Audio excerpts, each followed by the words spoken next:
It Real with Dr. Rosemary Solomon. My name is Mark Wright. I am the co-host, and we have none other than Dr. Solomon with us today, and we have a guest, Monique Washington. I want to make sure that I got that right. So, Dr. Solomon, how has things been recently? Oh, wonderful, child. I'm too blessed to be stressed. I'm having a great time. I am having a wonderful time. There's a song, so when I look back over my life, I saw what the Lord have done and what He's doing now. I just want to say, Lord, I thank you. Amen. But I'm having an awesome time. God is good to me.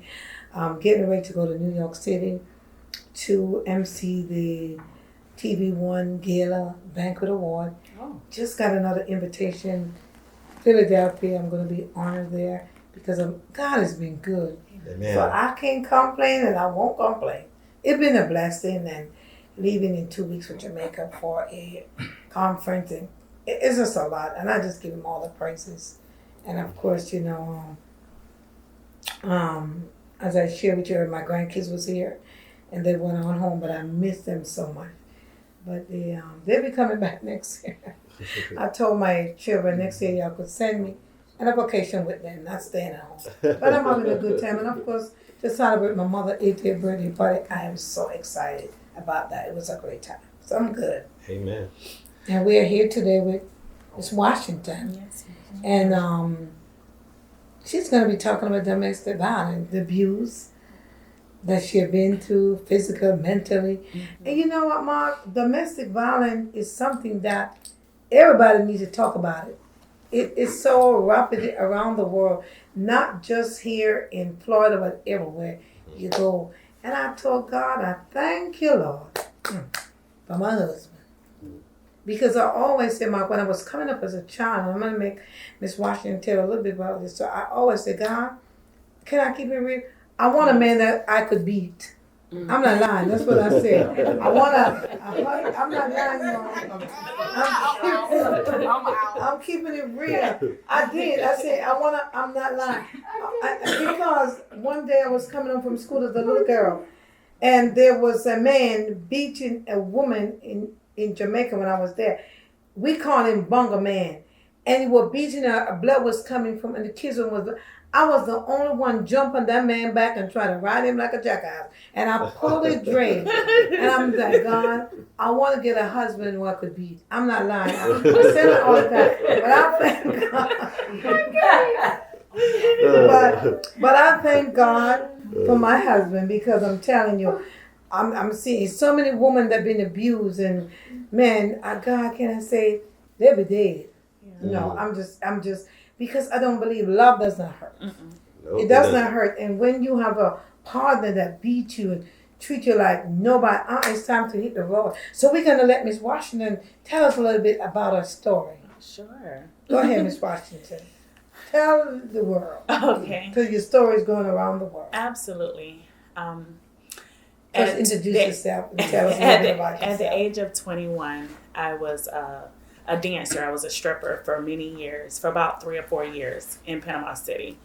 During the time I was dancing, I dated a lot of drug dealers. That was all I wanted to date. Well, you couldn't give me a guy in a tie or suit. They had to have gold teeth, a record, everything. And you love that money, because right? I love the money. Keep it real, girl. And the thing about it, I was dating a big time drug dealer in Panama, and I wasn't working. And when you're not working, and the man is making all the money, they feel like they can control you. Mm-hmm. And that's what happened. I moved down from Orlando to Panama City, and he felt like he can control me. And he used to tell me, you should do what I say because you're not working. I make all the money. And during that time, I was beaten really bad, pushed my head against the wall. He took me to a lake at 3 o'clock in the morning. He put a Glock 45 to my head. My God. And he told me if I leave, that he will. At that time, I was pregnant with my son, our son. And he said, if I leave him, that he will kill me and my son. And, but I felt like at the time that my heart had become so hard. I didn't know what love was. And that's what my book is about.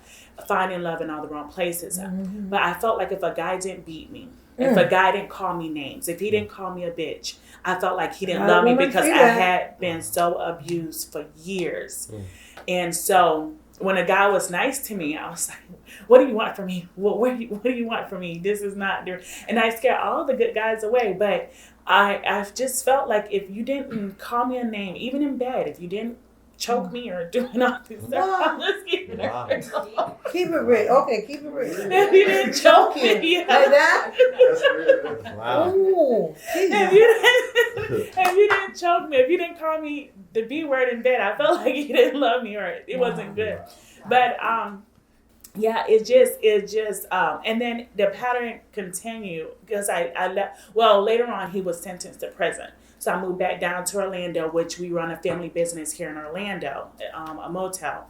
And boyfriend number 2, baby dad, was verbal abuse. Not more physical, but it was more verbal. And sometimes words hurt just as well as physical. Oh, yes. But I was verbal abuse. He used to call me all kind of names. And I just got used to that lifestyle. And then I had baby number 2, which is my daughter. But my heart became so hardened that I always dated the wrong guys, drug dealers or abusers. And I was, at that time, I had, started sleeping around with married men. Come on, now, that pattern, I don't like that at all. But I'm glad you're telling your story. Yeah. I'm going back. I didn't mean to cover.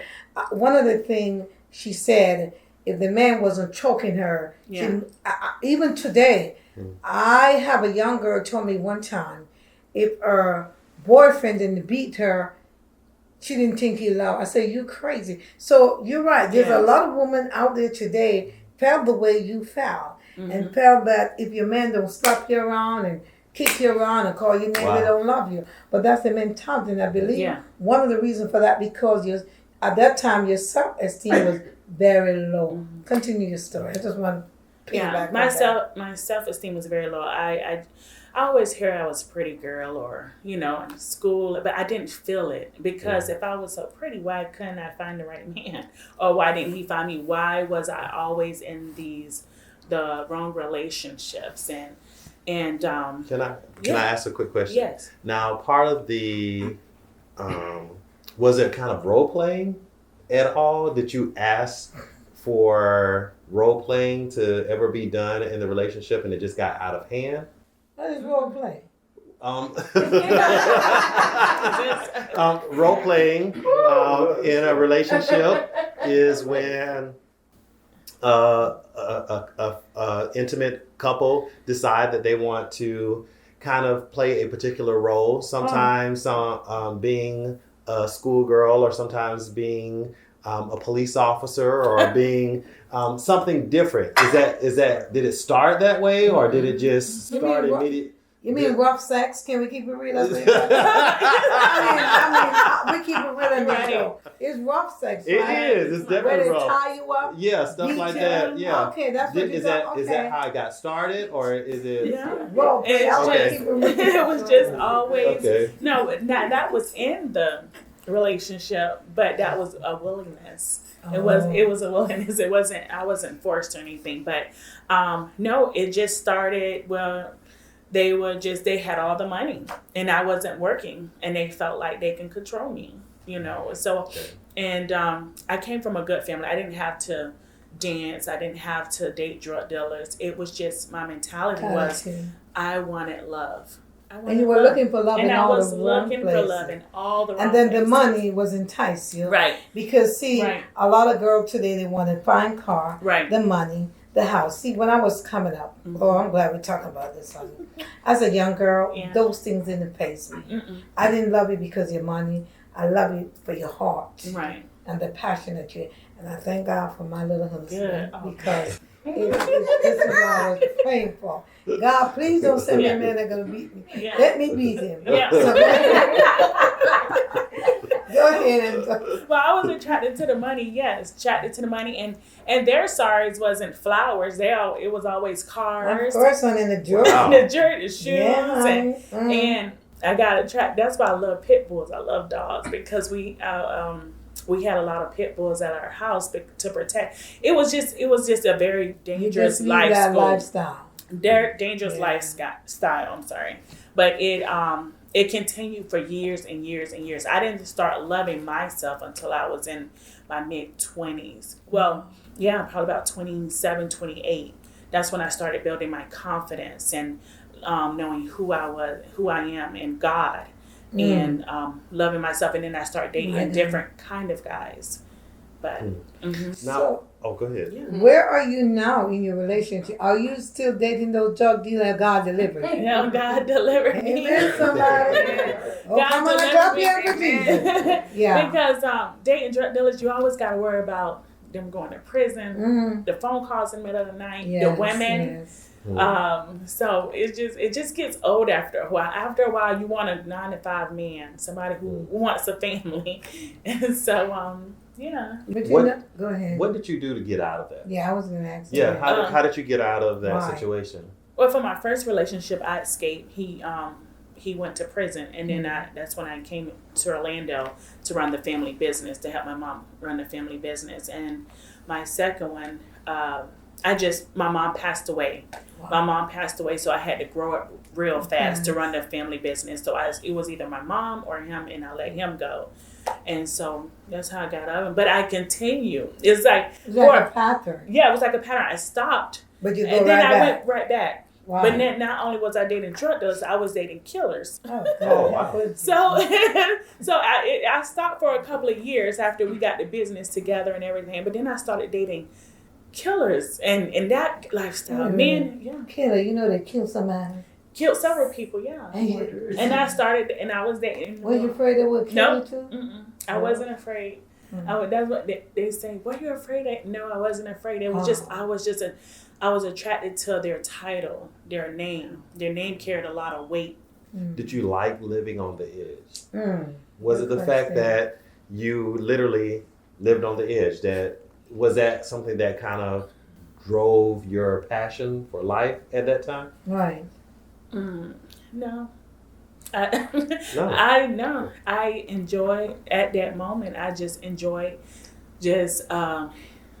dating them and being with them and enjoying the lifestyle. My kids. I have 2 kids, but they never put us in danger or anything like that. You see, at that time, I believe she enjoyed having the rough sex. She enjoyed having the man with the money who could buy her the fine car, the nice on the jewelry. And even today, there's a lot of young women today are still living on the edge, are still loving that kind of lifestyle. Well, one thing that I want to say, and one thing about me, we laugh when we talk about it, domestic violence is so serious and it's so sad. Every day you turn on the news, somebody getting killed, a husband killing a wife or boyfriend. I think, you see, God have his hand in your life. Yeah. And that's the reason why. You didn't get out of this because you just want to get out. You see, when God have his hands in your life and he have his arms around you, you're going to come out of it as pure gold. So now you come out of it and you sitting here on my couch with me talking about it to encourage some other young woman. They don't have to go through that. They don't have to fall in trouble for that lifestyle. Because that lifestyle cause you pain, headache, hurt, and sometimes death. Go ahead, Mom. Now, I see that you brought your book with you. Yes. Can you tell us a little bit, how did the book come to be? About, yeah. Well, I wrote the book a couple of months ago. Well, last year. I started writing last year. It's short. Yes. It's called From Brokenness to Wholeness. Oh, wow. I like that title. Redemption Delivered by Grace. My God. I started writing it last year and got it published this year. But it once I started realizing my purpose, once I started finding myself, that's when I wrote about to encourage other women about self-esteem. It talks a lot about not only, it's very raw, very open. I don't hide nothing back. It talks a little bit about when I was a dancer and when I was going through what I was going through and finding love. I had 9 abortions in 1 year. How many? 9. Wow. 9 abortions. You had 9 abortions in 1 year. 1 year. Yep. Wow. 1 year. Because just sleeping around, looking for love, All the wrong places. In all the wrong places. My mom had passed away. I went into depression. Went through counseling for about 3 months. Just finding myself. Lost a lot of weight. Just didn't know who I was. But now I'm a business owner. God is. I'm a business owner. I have my own organization for high school athletes, and I'm doing well. I'm doing well. But it's. Yeah. Could you just get a little sort of the book and read a little part? Sure. For all women out there that are listening to this story. Yes. Just something. Absolutely. Just read a little part of it because there's so many women out there today that are going through what you're going through, and they cannot find a way out. They feel like they're struck. But I'm going to look in the camera and let you know there's a way out. You see, when you begin to sell out for God, He will sell out for you, and He will open the way that you could be escaped. Just read a little part of a portion in the book. The grace of God. Love yourself enough to never settle for what you don't want or desire. Amen. In all my adult years, I settled and was the other woman, mistress, because I thought that was being popular. I thought sleeping around was fun and cool. I was hurting with a deep void inside that only Jesus can fill. I always wanted a family that included a husband who loved God and had a relationship with God, but I settled for the looks and the money. I would never be that other woman again. I would trust God's timing and trust that my Father knows exactly what He is doing.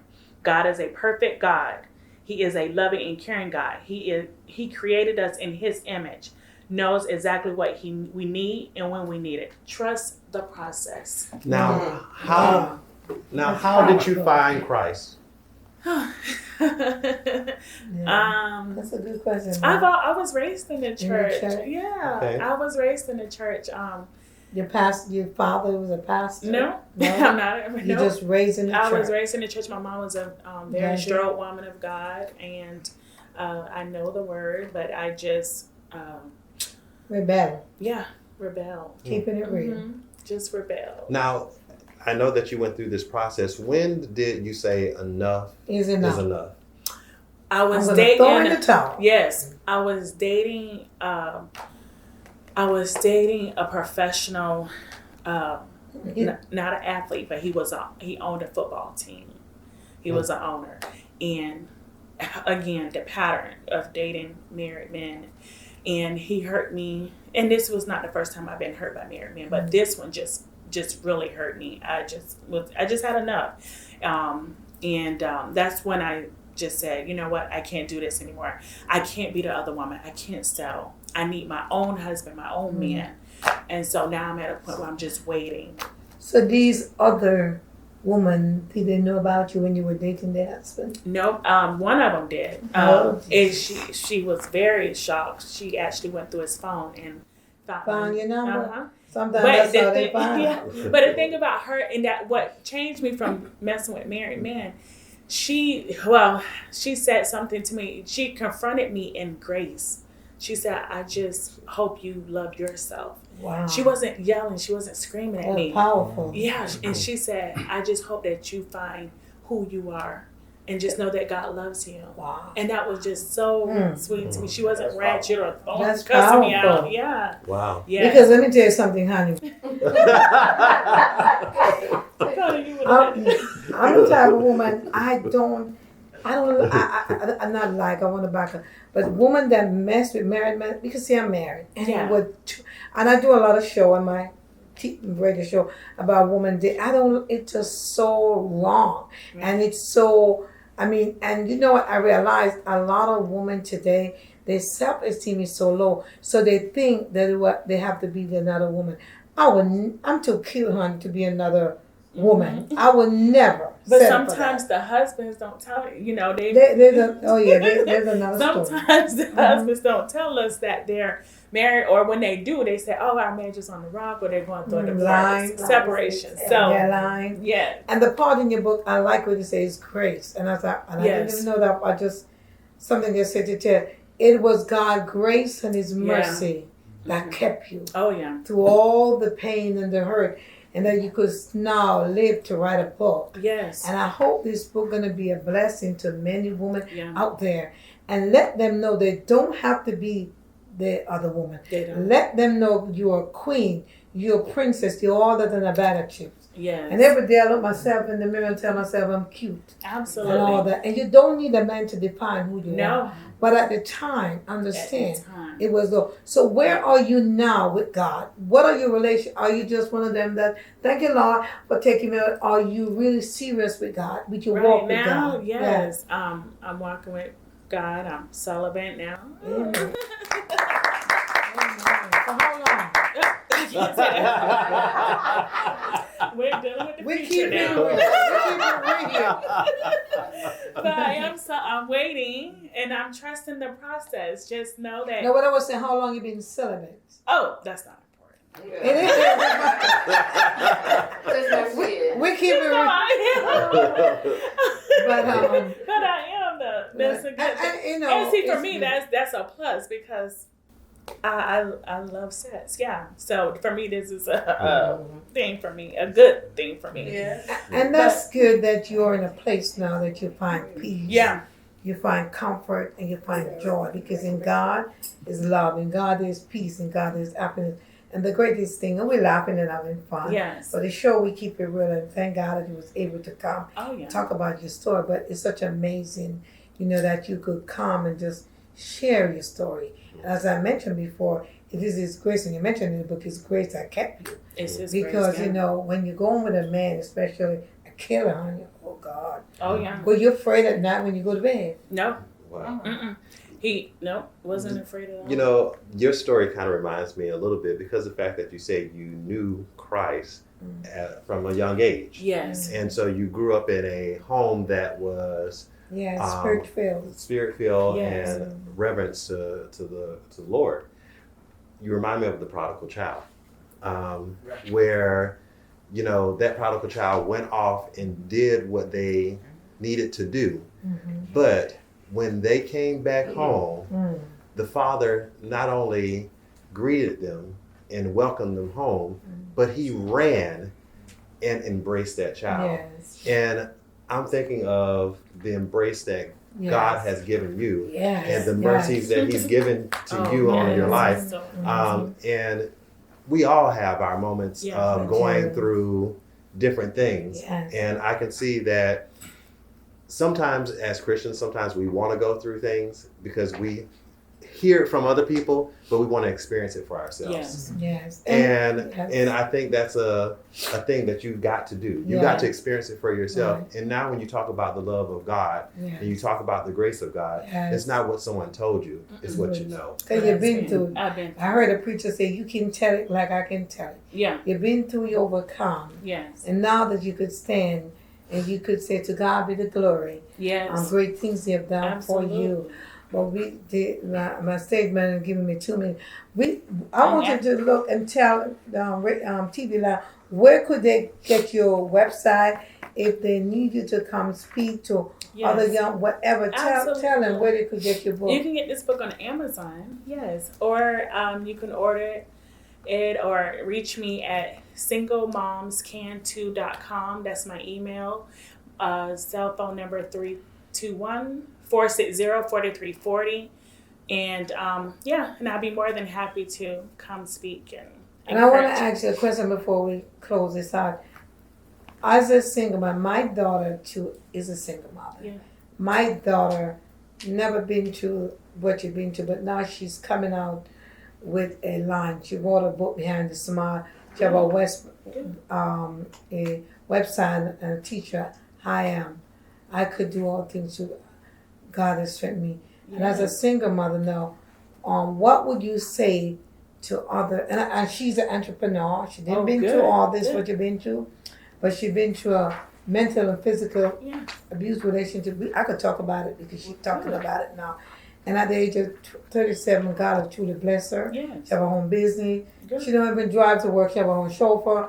She put her first daughter to medical school. So I know what you're talking about.